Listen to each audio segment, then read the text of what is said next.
Well, it's interesting when fighters figure out ways to do that too, like what Floyd is doing. What Floyd is doing is so interesting. He retires from fighting and he says, "I'll just start boxing people who have no chance." Hey, why not? You know, I mean, exhibition. Like we saw that in what was Rocky 3 or something. Yeah, It's like, yo, I mean, he's like, he started doing exhibitions with Hulk Hogan, and yeah, exactly, and got caught. I mean, he got hurt, like dealing with that. So, I mean, I think people want to see Floyd fight. Some people want to see him lose. I never wanted to see Floyd lose, and so he'll always have some interest. Even if he's fighting, What he did is just complete genius. Yes. First of all, from just changing his style, right? He broke his hands a lot. So when he was younger, they called him Pretty Boy Floyd. Yeah. And then he changes his name to Money. And when he changes his name to Money, he turns heel. Yeah. He became like this guy, and everybody wanted to see him get beat. Yeah. And he's the most unhittable guy in the history of the sport. Yes, sir. He's right up there with Pernell Whitaker. Like those are the two guys that I say are like the most elusive guys in modern, not past Willie Pep in modern era. Pernell Whitaker and Floyd. Floyd's even more impressive because he stands right in front of guys. He stands right in front of you, and you can't hit right him. in front of you, and you can't get a good one on him. You can't get shit on him. It's one of the most amazing skill sets.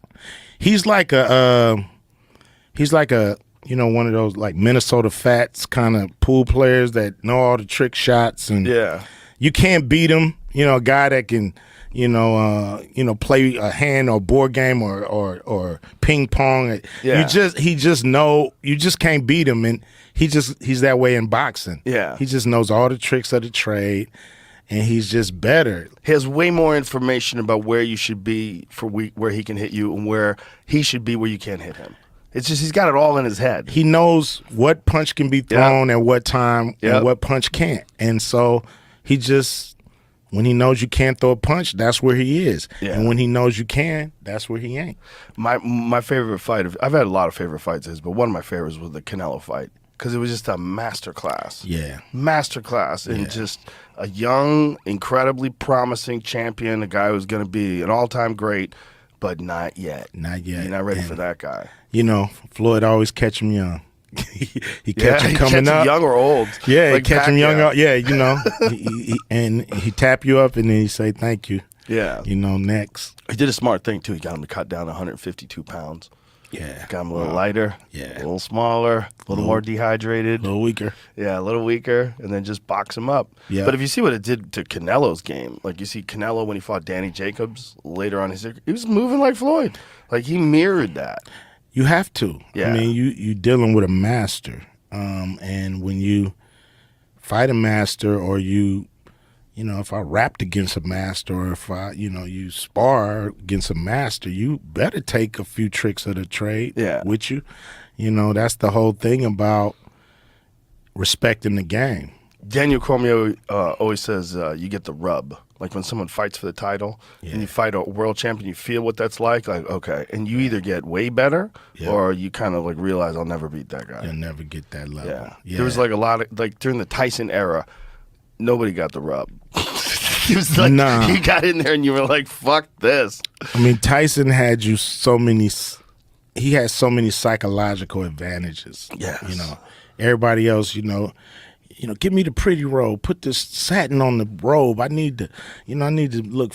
I had to have flares coming from my tassels. Have to be right. I got to look pretty coming in there. Floyd coming there, gladiator style. Yeah, Mike had a towel over his head with a hole in it, and no socks on. he ain't here for none of that. He just here to whoop your ass. It was the best, and he psychologically beat a lot of people before he even landed that fatal punch. Oh yeah, even after the Buster Douglas fight, that didn't even take it away from him. A lot of times when a guy gets knocked out, like their aura of invincibility goes away, but with Mike, it was still there. Yeah, because people are always scared of when you snap. Nobody want to deal with crazy. You know what I mean? Everybody could deal with everything, but, everybody get out the way of crazy. Yeah. Yeah. When Mike was screaming, "I'll eat your children." Man. Yeah. This is the walkout. Look, he's just Yeah. pushing everybody pushing out of the everybody way. out the way. Nobody even want to give him a dap because they don't know if he gonna knock them out on his way to the ring. Yeah, this is some of the G'est shit ever. Yeah, when You he know was what I the mean? champ. Like just a towel, cut the towel in half, man. Yeah. You know what I mean? I ain't got time for this shit. I'm ready to knock somebody the fuck out. It was a special time in boxing because there was a long time where the heavyweight champion, Larry Holmes didn't get his due because he beat up Muhammad Ali. So everybody was always mad at Larry. Yeah. And then when Mike Tyson came along, it was like all of a sudden there's like a real heavyweight champion where everybody wants to see him fight. Yeah, he was my first experience of a guy who was just, the Incredible Hulk, like go in and knock people out, 2 or 3 rounds, it's over. I grew up watching Muhammad Ali and Larry Holmes and all the other fighters in between. I wasn't really, old enough to appreciate Joe Frazier or nothing like that. But when Tyson came around, he was like, oh, this is what you want in a fighter. That's why he was a superhero. Yeah. It was like, this is what you want. You want that attitude. Pretty fighters are okay, but you want a ferocious fighter. Yeah, pretty fighters are fun to watch. Floyd's fun. Look, as a person who appreciates what Floyd can do, the way he expresses himself, it's genius. It's genius boxing. When, a lot of people want to know, like, who's the best ever. I feel like you go on who got hit the least, who won the most fights and who got hit the least. If you look at that, Floyd's at the top of the heap by far. Like, no one's even close. Yeah, and count the money. Yeah. And count the money, yeah. I got to say he is the best. But when you want to see, like, a destruction, the Mike Tyson fights were a completely different kind of an event. Yeah, the thing is, I think people would love Floyd if he, had a little more pop on the punch.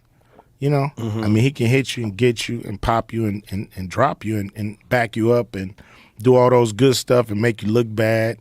And I think, he's just people, fault him for not, when he hit it, it hurt. Yeah, well, he always had hand problems. He had multiple hand breaks. Yeah. Which was very unfortunate.